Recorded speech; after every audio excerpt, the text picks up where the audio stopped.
नमस्कार दोस्तों, मेरा नाम है शम्मी और आप देख रहे हैं एचपी स्टडीज़ चैनल को। दोस्तों, एचपी टीजीटी कमीशन एग्ज़ाम के लिए ये क्लास 21 होगी। पिछले 20 वीडियोस आपने अभी तक नहीं देखे हैं तो डिस्क्रिप्शन बॉक्स में लिंक मिल जाएगा, ज़रूर देख लेना। जो भी नए स्टूडेंट्स जुड़े हैं उनको बता दूँ, 1000+ क्वेश्चंस की ये सीरीज़ चल रही है। एक क्वेश्चन के साथ जो भी अदर इम्पोर्टेंट फैक्ट्स बनते हैं उन्हें भी हम कवर कर रहे हैं, ताकि एक भी क्वेश्चन आपका इस एग्ज़ाम में ना छूटे। बाकी आप चाहते हैं कि हमारी टीम आपको अच्छे से तैयारी करवाए तो आप पेड क्रैश कोर्स ज्वाइन कर सकते हैं। इसमें आपको सब कुछ मिलेगा अकॉर्डिंग टू द सिलेबस। तो अधिक जानकारी के लिए व्हाट्सएप कर लें। दोस्तों, वीडियो को एक मॉक टेस्ट की तरह लीजिएगा, खुद को चेक करना कि कितने क्वेश्चंस आपको आते हैं और कितने नहीं। पहला क्वेश्चन है, जीपीएस का पूर्ण रूप क्या है। फुल फॉर्म पूछी गई है जीपीएस की। और अगर आप काफ़ी समय से तैयारी कर रहे हो किसी भी एग्ज़ाम की तो आपने ये क्वेश्चन काफ़ी बार एग्ज़ाम्स में देखा होगा। बिल्कुल सही आंसर है दोस्तों। जीपीएस की फुल फॉर्म होती है ग्लोबल पोजीशनिंग सिस्टम। ठीक है। उसके बाद नेक्स्ट क्वेश्चन काफ़ी सिंपल है, आपको पता भी होगा, बचपन से पढ़ते आ रहे हैं।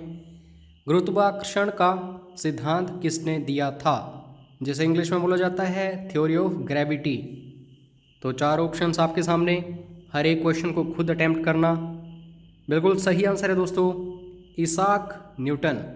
अगर आप हाई लेवल एग्ज़ाम की तैयारी कर रहे हो तो आपको क्या याद रखना है, आपको याद रखना है थ्योरी ऑफ ग्रेविटी जो है इसे डिस्कवर किया गया था 1687 ईस्वी में। ठीक है। उसके बाद दोस्तों, ये क्वेश्चन जो है ये बिल्कुल नॉर्मल क्वेश्चन है और आप सभी को इतना नॉलेज होना ही चाहिए। अब एक समय था जब घरों में लोग शीशा इस्तेमाल करते थे खिड़कियों में, तो या तो नॉर्मल कलर होता था ट्रांसपेरेंट वगैरह, या फिर ब्लैक कलर होता था। आज के समय में आप देखते हैं ब्लू, ग्रीन, रेड, ये सब कुछ आ रहा है। तो ये चीज़ें किसके द्वारा हमें देखने को मिल रही हैं, ये क्वेश्चन है। आपका नॉलेज भी इंक्रीज़ करेगा दोस्तों। अगर किसी के सामने आपने इस नॉलेज को बाहर निकाल दिया तो जो इमेज बनेगी उस बंदे के नज़रों में आपके लिए वो कुछ अलग ही होगी। क्वेश्चन क्या है, निम्नलिखित में से क्या कांच को एक नीला रंग प्रदान करता है। नीले शीशे जो हैं उनके पीछे क्या कहानी है, क्या सब्सटेंस है, तो इसको क्या बोला जाता है, इसको बोला जाता है कोबाल्ट ऑक्साइड। ठीक है। अब क्वेश्चन आप सभी का ये भी होगा कि बाकी कलर्स का क्या होगा। नीले का तो हमें पता चल गया दोस्तों, कॉन्सेप्ट्स क्लियर करना मेरी ड्यूटी है। जुड़े रहिए हमारे साथ, आपको अच्छे से तैयारी करवा रहा हूँ।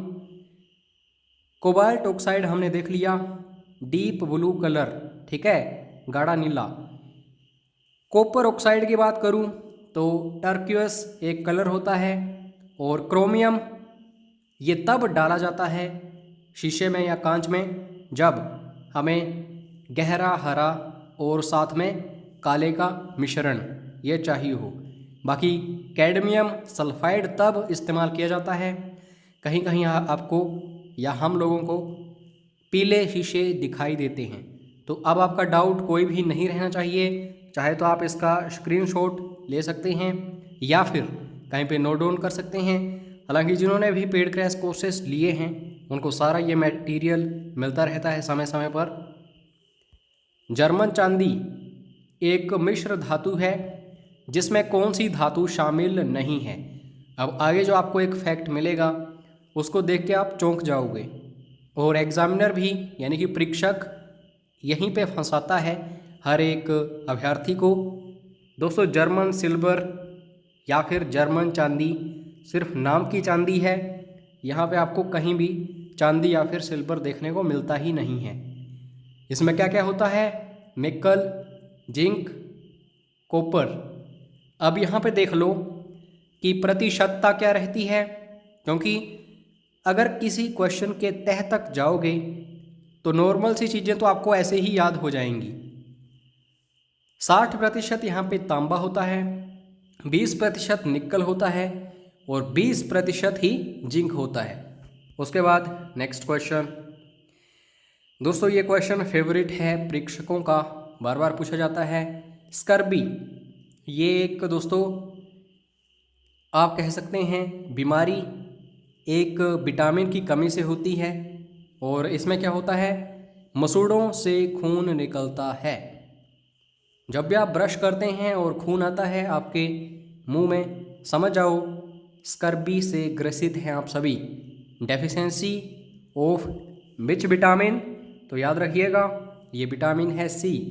ठीक है, मुख्य रूप से खट्टा होता है खट्टे फलों में। उसके बाद नेक्स्ट है ये दोस्तों इकोनॉमिक्स का वेरी वेरी इंपॉर्टेंट क्वेश्चन है और वही स्टूडेंट्स टीजीटी एग्ज़ाम क्रैक करते हैं जिनकी इकोनॉमिक्स अच्छी है। ठीक है, राज्यों का अधिकतम राजस्व किसके माध्यम से आता है, तो राज्य कोई भी है तो वह सबसे ज़्यादा जो राजस्व है, रेवेन्यू है, कहाँ से गेन करता है या अर्न करता है। बिल्कुल सही आंसर है ये दोस्तों टैक्स होता है कमर्शियल, जिसे वाणिज्यिक कर हम हिंदी में बोलते हैं। तो ये आपको याद रखना है, क्वेश्चन यहाँ से आ चुका है। उसके बाद नेक्स्ट क्वेश्चन, कौन सा राज्य देश का सबसे बड़ा चाय उत्पादक है। जब भी हम किसी भी एग्ज़ाम की तैयारी शुरू करते हैं तो एक 10 या 15 रुपए की एक किताब होती है पतली सी, उसमें ये सारी चीज़ें लिखी होती हैं। सबसे ज़्यादा चाय का उत्पादन करने वाला देश या फिर भारत में राज्यों, तो आपको याद रखना है सबसे ज़्यादा चाय जो है ये उत्पादित की जाती है असम में। लेकिन दोस्तों जीआई टैग की बात करूं, जो स्पेशल किसी चीज़ के लिए जाना जाता है, वो मिला है दार्जिलिंग की चाय को। तो यहाँ पे आप कभी भी पजल मत होना। और हिमाचल प्रदेश में भी चाय जो है कांगड़ा वगैरह में प्रोड्यूस की जाती है, कांगड़ा टी जीआई टैग। ठीक है, उसके बाद नेक्स्ट क्वेश्चन, बैलेंस शीट। अब ये आप सभी को पता नहीं होगा अगर आप आर्ट्स के स्टूडेंट हो, साइंस के। जो भी कॉमर्स के स्टूडेंट्स होंगे उन्हें बड़ी अच्छी तरह पता होगा, क्योंकि सारा कॉमर्स जो है बैलेंस शीट के ऊपर ही निर्भर होता है अकाउंट में। बैलेंस शीट जो है दोस्तों इसमें क्या क्या चीज़ें आती हैं, ये बेसिक सी बातें हैं, ये तो कॉन्सेप्ट्स आपको क्लियर करने ही पड़ेंगे। बैलेंस शीट जब भी आप तैयार करोगे तो दो चीज़ें आपको वहाँ पे देखनी ही पड़ती हैं, जो संपत्ति है वो और दायित्व, ये दोनों चीज़ें। इंग्लिश में बात कर लेता हूँ, एसेट्स एंड लायबिलिटीज़। उसके बाद नेक्स्ट क्वेश्चन पॉलिटी का है और मोस्ट इम्पोर्टेंट है। 90% तक एस्पिरेंट्स इसमें पजल होते हैं। राज्य सरकार का कार्यकारी प्रमुख कौन होता है। दोस्तों कार्यकारी या फिर एग्जीक्यूटिव जब टर्म आती है तो इसका मतलब ये है कि कोई भी काम है, सपोज करिए कोई अध्यादेश जारी करना है, कोई बिल जारी करना है, तो उसके ऊपर साइन किसके हो रहे हैं, इसको बोला जाता है एग्जीक्यूटिव हेड या फिर जो भी है। तो ये एग्जीक्यूशन का काम होता है इनका। तो राज्य की बात करूँगा, काम होता है किसका, गवर्नर का। लेकिन सेंटर पूछा जाए कभी भी, आप सभी का आंसर क्या होना चाहिए, प्रेसिडेंट। ठीक है, और अब आप सभी का क्वेश्चन ये होगा कि प्रधानमंत्री या फिर मुख्यमंत्री क्या होते हैं। दोस्तों वो भी हेड ही होते हैं, लेकिन वो होते हैं लेजिस्लेटिव हेड। ठीक है, विधायक का तो इसके ऊपर आपको पता होना चाहिए, विधायिका क्या है, कार्यपालिका क्या है, न्यायपालिका क्या है। ये तीन पिलर्स जो हैं ये पूरी पॉलिटी को डिफाइन कर देते हैं, पूरी सरकार को, चाहे कोई भी सरकार को, भाजपा की या फिर कांग्रेस की। भारत में निर्यात आयात बैंक, वेरी वेरी इंपॉर्टेंट दोस्तों।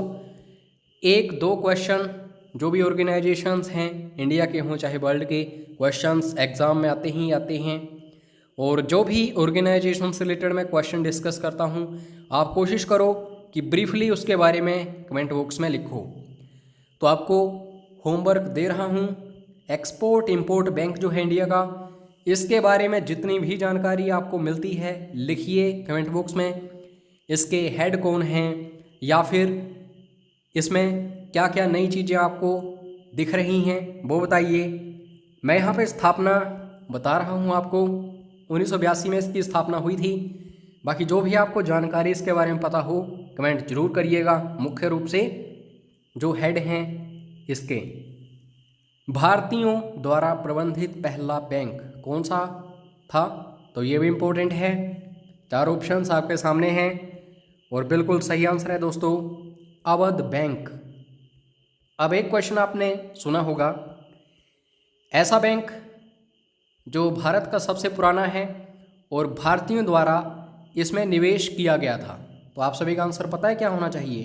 पीएनबी, लाला लाजपत राय, तो उनका इसमें काफ़ी बड़ा हिस्सा था एंड सो ऑन। अब यहाँ पे पीएच वैल्यू की बात आएगी तो ओबियसली साइंस का क्वेश्चन है। कमेंट करके ज़रा बताओ, मनुष्य का जो रक्त होता है, ब्लड होता है ह्यूमन का, उसका पीएच मान क्या होता है? अगर इस क्वेश्चन का आप आंसर देते हो वेरी गुड, आपकी तैयारी बहुत अच्छी है, क्योंकि क्वेश्चन ये बार बार पूछा जाता है। तो उदासीन विलयन कौन सा होता है? वह विलयन या फिर सॉल्यूशन जिसका पीएच वैल्यू या फिर मान कितना हो? 7। 7 के नीचे जो होगा बेस होगा, उसके ऊपर जो होगा वो होगा एसिड, अम्ल और क्षार। तो ये चीज़ें आपको अच्छे से पता होनी चाहिए, कॉमन सी बातें हैं, एग्जामिनर यहीं से क्वेश्चंस पूछता है। हीटर की तार जो है किससे बनी होती है? हम दोस्तों आमतौर पे घरों में हीटर इस्तेमाल करते हैं सर्दियों वगैरह में, तो वो जो कोयल होती है हीटर में वो किस चीज़ से बनती है मुख्य रूप से? तो 2 चीज़ों से बनती है, लेकिन मुख्य रूप से याद रखिएगा नाइक्रोम। अब दोस्तों नाइक्रोम ऐसा नहीं कि सिर्फ एक मेटल है, ये भी एक एलॉय है। तो नाइक्रोम में क्या क्या आता है ये आप सभी के लिए याद रखना वेरी वेरी इंपॉर्टेंट है। 80% इसमें क्या होता है? निकल। 20% इसमें क्या होता है? क्रोमियम। तो क्वेश्चन ये भी आ सकता है, इसको भी अच्छे से देखो। नेक्स्ट क्वेश्चन, अब दोस्तों इस थ्योरी के बारे में भी आपको बताने जा रहा हूँ, अच्छे से देखिए। पहले तो इस थ्योरी का नाम याद रखिए, इंपॉर्टेंट है, इकोनॉमिक्स का क्वेश्चन है। दी ट्रेजेडी ऑफ कॉमन्स, ये एक टर्म है, ठीक है, किसके द्वारा दिया गया था? तो ये टर्म या फिर थ्योरी आपको याद रखना है, किसके द्वारा दी गई थी?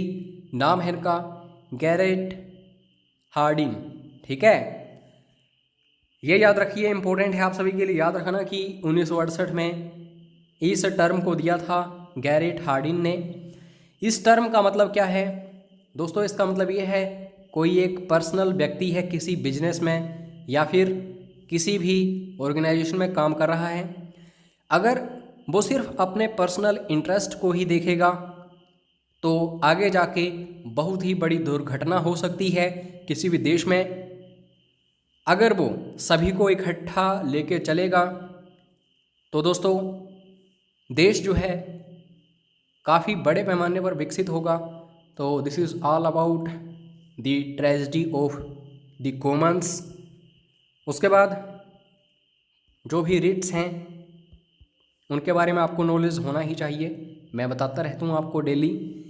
क्वा बरंटो एक रिट है इन 5 में से, तो इसका मतलब क्या है? अर्थ इसका पता होना चाहिए, ना सिर्फ इसका बल्कि बाकियों का भी पता होना चाहिए। दोस्तों बिल्कुल सही आंसर है क्वा वारंटो जो है, इसका मतलब होता है किस प्राधिकरण से या फिर अथॉरिटी क्या है आपकी।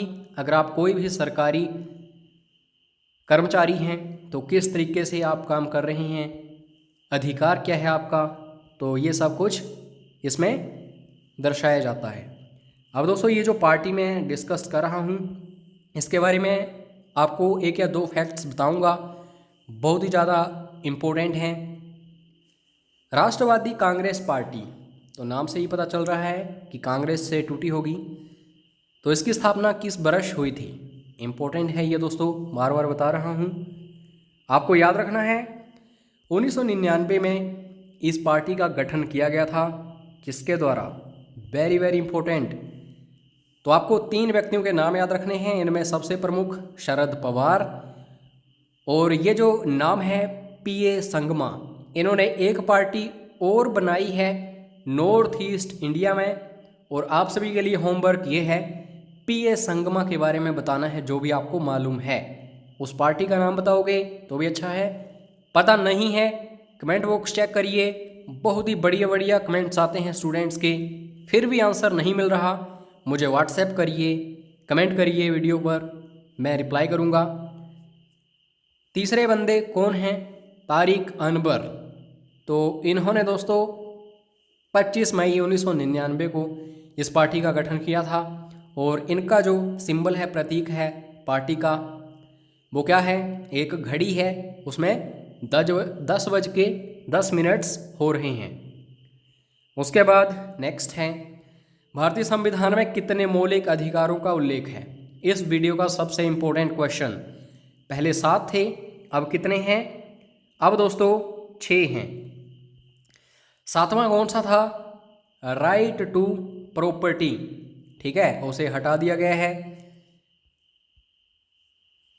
44वें संविधान संशोधन में। अब दोस्तों इन 6 मौलिक अधिकारों को देख लो, क्योंकि ये क्वेश्चन एग्ज़ाम के नज़रिए से तो इम्पोर्टेंट है ही। आप एक सिटीज़न हो भारत के, इन 6 मूल अधिकारों का आपको पता ही होना चाहिए। अगर पता है अच्छे से तो आपको कोई भी दोस्तों आपका शोषण नहीं कर सकता, ये मेरी तरफ से गारंटी है। तो पहला क्या है? Right to equality. कोई छोटी जाति का है, बराबर है, कोई बड़ी का है, बराबर है, कोई हिंदू है, बराबर है, कोई मुस्लिम है, बराबर है।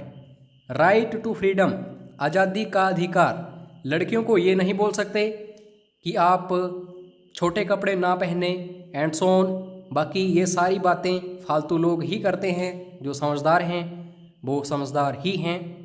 राइट अगेंस्ट एक्सप्लॉयटेशन, कोई मज़दूर आपने लगा के रखा हुआ है घर में, उससे 18 घंटे अगर आप काम ले रहे हो तो उसका शोषण है। तो ये भी सब कुछ बताया गया है मूल अधिकारों में। Right to freedom of religion. अब दोस्तों हिंदू, मुस्लिम, सिख, ईसाई सभी अलग अलग तरीके से अपना काम करते हैं, तो ये सब कुछ आज़ादी उन्हें इसी के अकॉर्डिंग मिलती है। Cultural and educational rights. Educational rights की बात करूं या फिर कल्चर की, मदरसे पूरे इंडिया भर में देखने को मिलते हैं। कॉन्वेंट स्कूल जो हैं वो सभी जगह देखने को मिलते हैं क्रिश्चियंस की। तो ये सब कुछ उसी के अकॉर्डिंग है। राइट टू कॉन्स्टिट्यूशनल रेमेडीज़, इसका मतलब ये है कि अगर संविधान में कुछ ऐसी चीज़ हमें देखने को मिलती है कि उसके थ्रू शोषण हो रहा है, तो इसका इस्तेमाल फिर किया जा सकता है। उपचार है ये, यानी कि जैसे बीमारी होती है उसके लिए हम दवाई खाते हैं, तो उसके लिए ये चीज़ है। उसके बाद नेक्स्ट क्वेश्चन, शिक्षा या फिर एजुकेशन।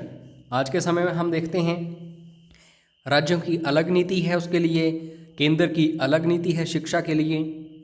शिक्षा जो शुरू में एक राज्य विषय थी, समवर्ती सूची में किस संशोधन द्वारा स्थानांतरित की गई है?